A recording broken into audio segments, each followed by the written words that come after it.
Hello, my dear students. I'm Professor Prasad Issa, Department of Computer Science and Engineering, AITM Bhatkal. So this semester I'm going to handle Automata Theory and Computability. Subject code 18CS54. We got standard book also for this subject, but for the problem's sake, better you refer A.M. Padma Reddy. Okay. So before we get into the original topics of automata theory and computability, first we'll discuss what exactly this automata theory and computability stand for. Automata is a Greek word which means that a machine.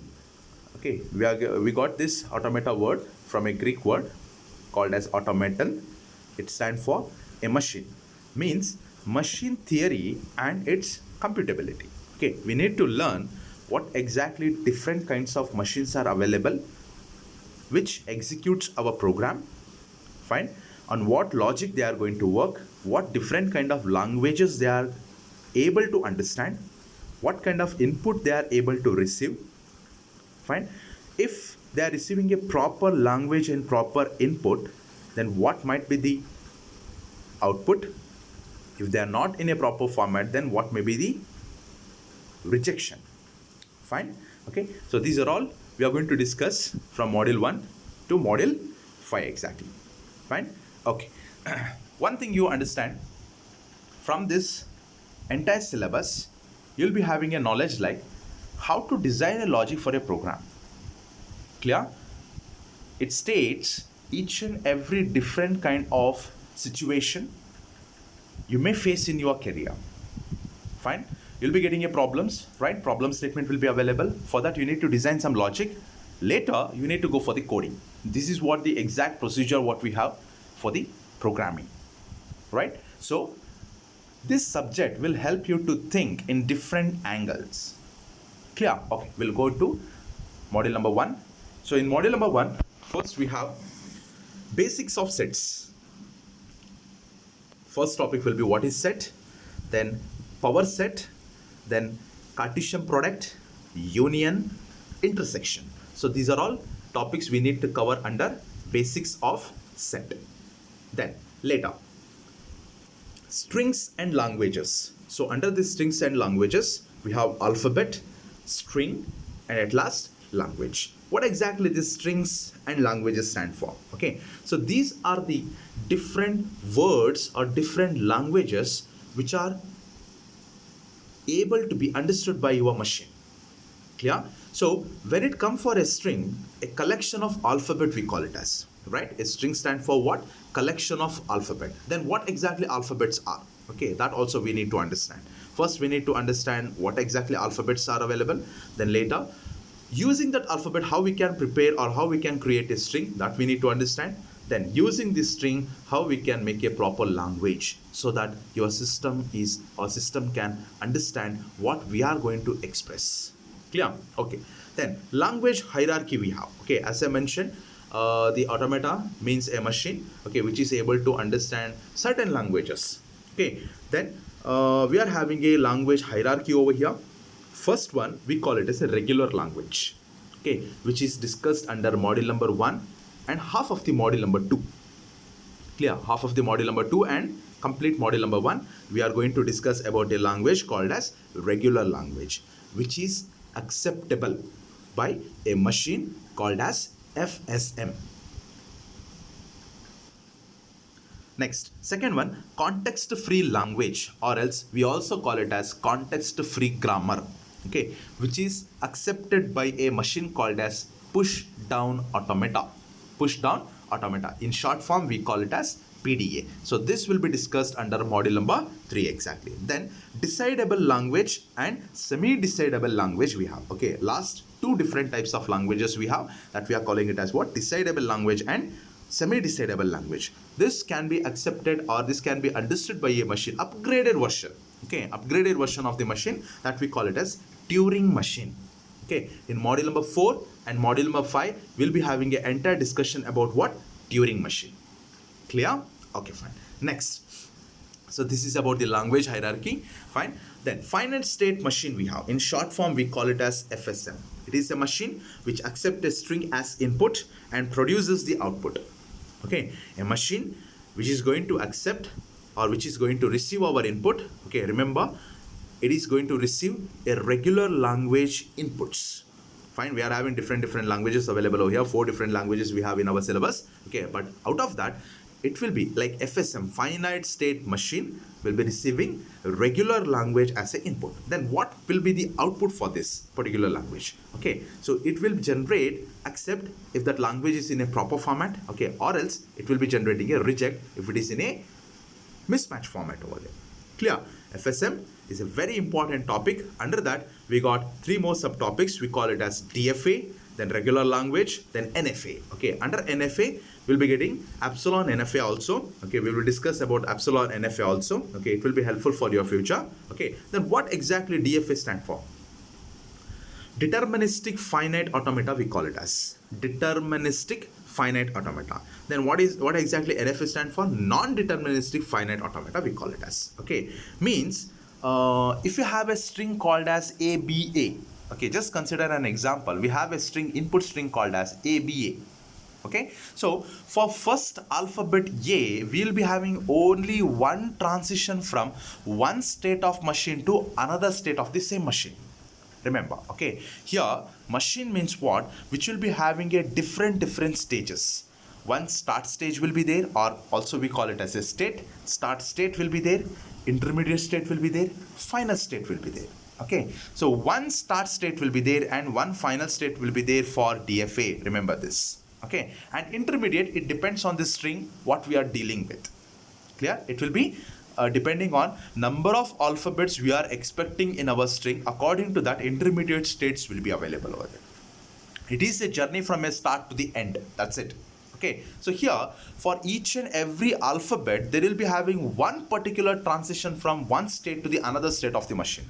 But in case of NFA, non-deterministic finite automata, okay, we can expect more than one. Okay, we can expect more than one transition from one state to another state for a one particular alphabet. Clear? Okay, so when we go to the exact syllabus while discussing the DFA and NFA, we will solve a lot of examples. Okay, then you can have a better knowledge about this. Then later, simulators for FSM. Once we are done with designing this machine manually, okay, what we need to do, we need to go for designing an algorithm over here. Okay, so that is what simulation or simulators for FSM we have. Then minimization of FSM. Okay, if 2 automata accept same language, okay, then we can reduce that automata into a minimized form over there. Okay, if we have a one string, and if you are able to design 2 different automata, 2 different machines, not same, 2 different machine for accepting that particular string, okay, then what we can do, we can try to minimize the number of states available in our machine over there. Okay, for simplicity, that's it. Okay, then later, finite state transducer. Fine, so here we got 2 different subparts over here, melee machine and Moore machine we call it as. Okay, where an object is where an output is associated with either a transition or a state is called finite state transducer. Okay, what exactly transducer stand for? Okay, here output will be associated in a transition. Okay, means from, like, transition means conversion from one state to another state. Okay, a travel from one state to another state, we call it as a transition over there. Okay, so here the transition may be consisting of the output, or else state will be projecting the outputs over here. If that is the case, we call it as FSM transducer. Okay, so 2 type of machine have this kind of behavior.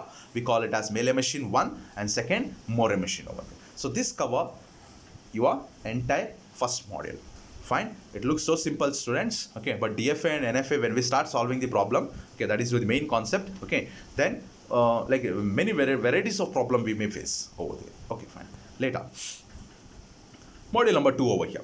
So here, first one, regular expression we have. Okay, this all we already know. Okay, so for, like, while checking our university seat number, I think you all have experienced this. Okay, if you are entering, like, you are USN, maybe I guess you are from 18 batch, I guess, right? So like 2AB 18CS 001. Instead of that 2AB 18, if I type like 180, okay, 2AB 180 CS 001. It is not in a proper format. Then we are getting a error message. What error message? Invalid USN. On what basis that system or what basis that server is going to decide like it is in a invalid format? Because of regular expression. In our regular expression, while designing that that search box of that USN, okay, we need to provide a regular expression so that first it should be a number, one number it should be, okay, two, right, anything, 0 to 9 exactly, one number, then two alphabet, it should be uppercase alphabet A to Z, okay, then again two digits, okay, number it should be only two number, but here what we have 183 numbers we are having, so this is a mismatch over here, okay. So these are the bit application or advantages of using regular expression, okay. It will help us to bring the problem or bring the data into a proper format over there, that's it, okay. So regular expression, we have concept of regular expression, like regular language is accepted by DFA and NFA exactly, then regular language can be designed using regular expression over there. Clear? In module number 1, I had mentioned that we have a first one or else the first language called as a regular language which is accepted by the FSM. Okay. Now this regular language can be described by using regular expression over there. Okay. Instead of mentioning complete language, we are designing some formula over here. Okay. We are using some keywords. We are using some symbols over here. Okay. Because of that, a huge regular language can be minimized. Okay, or it can be expressed with a simplified version of an expression over here. Clear? Okay, okay. Then Klint's theorem we are having, okay, which describes how to build FSM using regular expression. Okay, FSM, finite state machine, we need to prepare for a regular expression, but on what basis, how it can be designed, okay, that will be specified by your Klint's theorem. Okay, we have a theorem, okay, called as a Klint's theorem, which defines how we can create a finite state machine or FSM using this regular expression. Then applications of regular expression, okay, in the field of Unix, pattern matching, okay, then lexical analysis, at last XML, okay. XML stand for extensible markup language. So here we are using this for maintaining the database. Okay, maintaining the database, we can use this. Then pattern matching, lexical analysis. Okay, so this is what the first phase of compiler design. When we compile our program, before we get the output, program should be compiled, right? Okay, if you are having a syntax error, if you are having a logical error, if you are having warning, okay, that should be identified by your compiler exactly. Okay, so who is responsible for this kind of identification? Lexical analysis. In your next semester, 6th semester, we have a subject called as system software and compiler design. Okay, while designing the compiler, you have a very important topic called as a lexical analysis. There you have a better knowledge how we can utilize the regular expressions over there. Then later, manipulation and simplifications of regular expression. It's obvious, we are using different symbols available over here, plus sometimes we are going to use a star, sometimes we are going to use a brackets. Okay, different symbols are available, okay, which is having their own meaning. Plus means one or more, star means 0 or more. Okay, so these kind of symbols we have. So by using these kind of symbol, how we can minimize the regular expression, okay, that is what the concept we are going to discuss over here. Then regular grammar, how we are able to understand a English sentence, right? Okay, like that our system or our machine is also able to understand particular grammar over there. Okay, that grammar we call it as a regular grammar over there. What exactly grammar stand for? Okay, like it is a rule or it is a protocol, okay, like how we can form a sentence, okay, so that like the human can understand, right? Okay, my name is Prasad. See, there is a proper arrangement of noun, pronoun, verb, adverb and all things, right? Okay, but my Prasad name is, okay, if I mention a sentence like my Prasad name is, whether it is in a proper format, no. Whether if we have any meaning, no. Yes, we can understand, we can rearrange the noun and we rearrange the words, okay, to bring them into a proper format, right? Okay, so like this, here also we are having a grammar, okay, we are having a proper protocol for designing these kind of a languages over here, okay, that we call it as a regular grammar. Okay, so this is what some particular rules available over here. Okay, here we are designing the production, okay, we call it as a production, that grammar, that sentence form, okay, what we have in the English. Okay, so here in case of regular grammar, we are designing some productions over here. Clear? Okay, next, finite automata to grammar. Here we need to design a DFA. From DFA we need to get those kind of productions over here. Then grammar from regular expression. Okay, so in your question they will be providing a regular expression. From that you need to design those kind of a production. Then one more variety of questions you are going to get. Grammar they will be giving in your question. Okay, for that you need to design finite automata, that DFA and NFA that you need to design over there. Then later pumping lemma theorem. Okay, here we got some conditions. Pumping lemma theorem poses few conditions. If that condition satisfies, then that language will be called as a regular language. Remember, if those conditions satisfy, then that will be called as regular language over there. Otherwise, it will be called as non-regular language. Okay, we need to check given language or the output of that regular grammar, okay, what we are getting, right? Okay, whether it is a regular language or non-regular language. For checking that, what we are using a pumping lemma theorem. Okay, by posing that, okay, we are having some condition. We need to check whether that condition satisfies or what. Okay, if it satisfies, remember, if it satisfies, that language will be called as a regular language. Otherwise, non-regular language. Clear? Then later, closure property to show language is not regular language. Okay, so apart from pumping lemma, okay, we got another 6 different kinds of properties available. Okay, so by which we can judge whether the language is regular or not. Okay, model number 3, we have over context free grammar. Exactly. Okay, so previously we studied like in module number 2 we had regular grammar. Fine. In module number 3 we have a context free grammar. So here it is also in the format of like production itself, but we don't have any restrictions over here. We had some restriction in case of a regular grammar, okay, remember, but here we don't have any restriction. That's why context free we call it as context free. Okay, context means without any restrictions we are having. So same kind of a productions we are having. So here we have two categories, like left hand side we have and right hand side we are having. Okay, so left hand side will be having few varieties of variables and terminals and non-terminal we call it as, and in the right hand side also we'll be having terminals and non-terminals over here. We don't have any restrictions over here. Okay, so we'll be provided with some grammar. Okay, then later next topic will be derivation. Okay, we need to derive that particular grammar to get some kind of a inputs over there. Okay, we need to check, okay, like whether we can generate a particular string or what.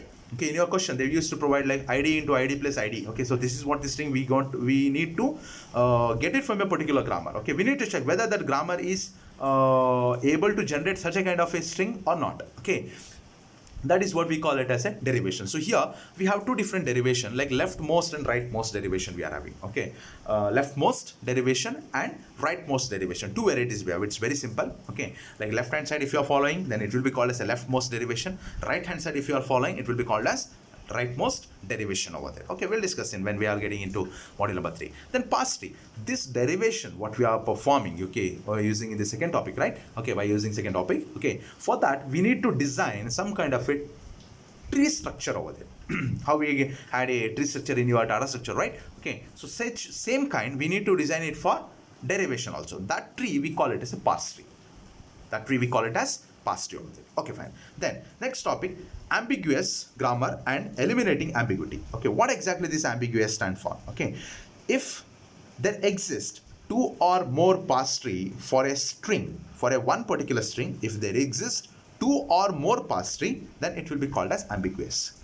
Okay, so in this if ambiguity exists, we need to eliminate the ambiguity. Okay, if I want to perform the next topics, okay, like push down automata we are having, construction of PDA we are having. So these are all, okay, which expects elimination of ambiguity. Okay, it should be free from, the grammar should be free from ambiguity. Means one grammar we are having, one particular grammar, context free grammar we are having, means a production, that's it. Okay, one production we have, we need to derive them. Okay, we need to create parse tree for them, or we need to design a parse tree for them, and we need to check whether can we generate any other variety of parse tree or what.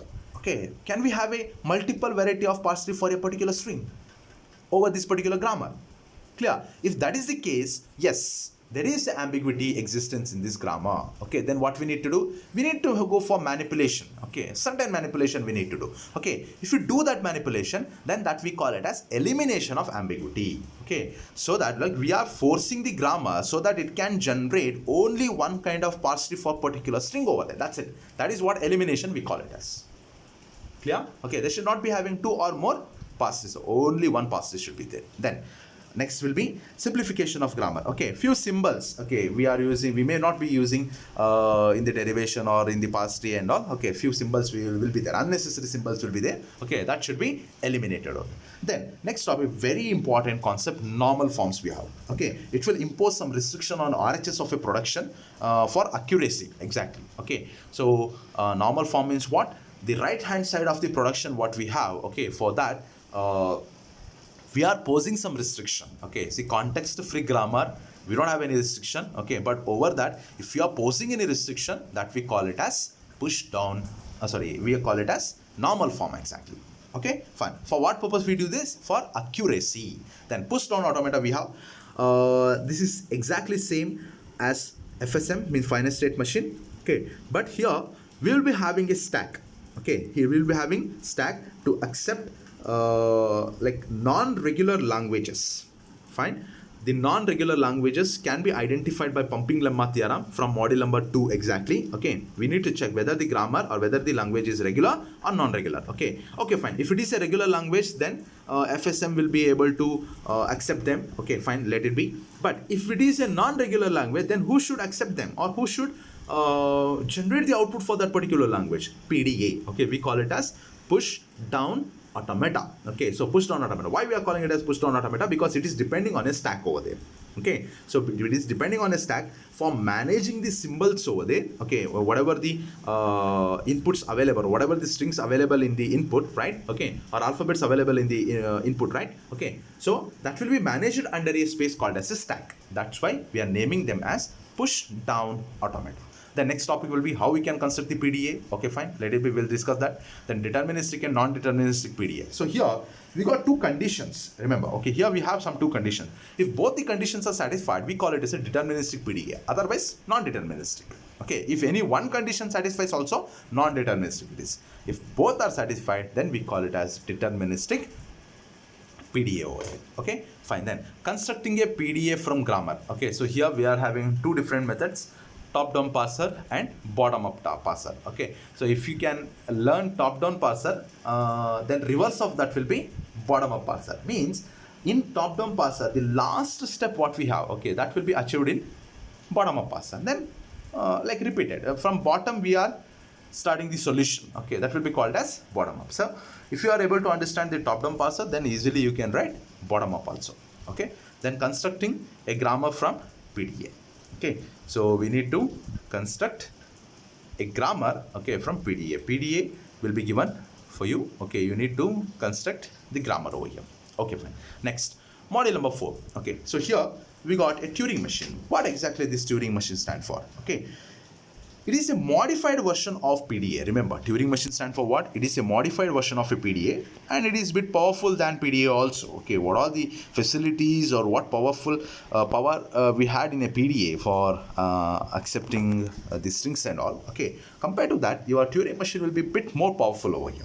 Okay, so instead of stack, okay, for maintaining the symbol or for managing the symbol, it uses a tape. Okay, here we have a different version. We are using a tape. Okay, have ability to recognize all type of languages. Remember, okay, so as I mentioned, it is a bit advanced kind of a machine. It is able to accept regular language or regular grammar. Okay, then later context free grammars also.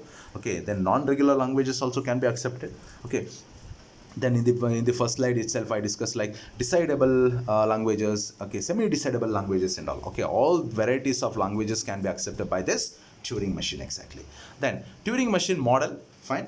So exactly this model consists of three components. Okay, one will be tape for managing the strings. Okay, read write head we have. Okay, how we had a read bar write head for CD structure. Okay, CD read bar write head. Okay, we were discussing in computer organization, right, in previous semester. Okay, likewise we are having a read write head over here for reading the alphabets which is residing in the tape. Okay, then later control unit. Okay, control unit obviously, okay, whether we need to read or whether we need to write. Okay, for those control signals we are using one more component called as control unit. Okay, this is, we have a small diagram for this. Okay, like tape, then later read or write head, then control unit. Okay, so this is what the Turing machine model exactly. Okay, then later next representation of Turing machine we are having. Okay, so here we got three different representation, like how we can represent the Turing machine, that is what the question. Okay, the first one will be transition table. So by using transition table we can represent the Turing machine. Then instantaneous description. Okay, ID we call it as, we'll discuss this, or what exactly this instantaneous description and all. We have a lengthy procedure. Okay, what exactly this instantaneous description is. Then later transition diagram.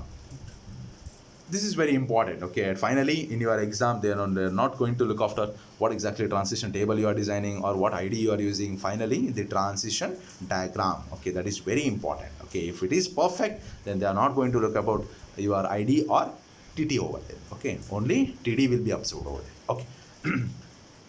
Language acceptability by Turing machine over there. How language can be accepted by the Turing machine? We'll see that. Okay, there are three different conditions over here. Okay, how your language will be treated by your Turing machine over there. First one, halt and accept by entering into final state. Okay, see here, in each and every stages, okay, or in each and every state, your Turing machine will halt. Okay, for each and every alphabet, okay, it used to halt and it used to check whether it is a final state or what. Okay, accept it means accept the string, sorry, not accept, receive the string, halt for a time. Okay, then like whether it is accepted or rejected, just check it out. Okay, like how it can be understood, like whether it is will be accepted or rejected. Okay, when you are halting for an input, if it is in a final state and if it is a last string, okay, example like ABA we have. Okay, when received first A, it will halt, it is in a initial state. After receiving B, it will go for a state number 2, it will halt, it will check, it is a B. Then if it go for the next one, next state, third state, okay, it is receiving a last alphabet A exactly. My input alphabet was ABA exactly. First A, first state, B, second state, then again third A, which is in a third state exactly. If the third state is a final state, then it will be accepted.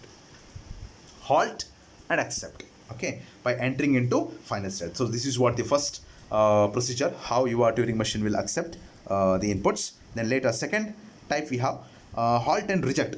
Okay, if transition is not defined. Okay, if transition is not defined, okay, in further like in further states, and if you are still in non-final state, okay, then it will be called as rejected over there. Then later Turing machine never halt and enter into an infinite loop. Exactly, an infinite loop. Fine, it will not it will never halt in any particular state. It will keep on going, okay, from state to state. Okay, it will never halt. Okay, then it will be entering for a infinite loop. So these are the three different varieties of acceptability we are having. Okay, then designing of Turing machine. Okay, how we can design by using those three, like a representation of Turing machine. We need to utilize all these three steps: TT, ID, and TD. Okay, so these are the short form we are using for transition table. Then instantaneous description, transition diagram. Okay, for that, by using those three concepts, we need to design the transition or Turing machine over there.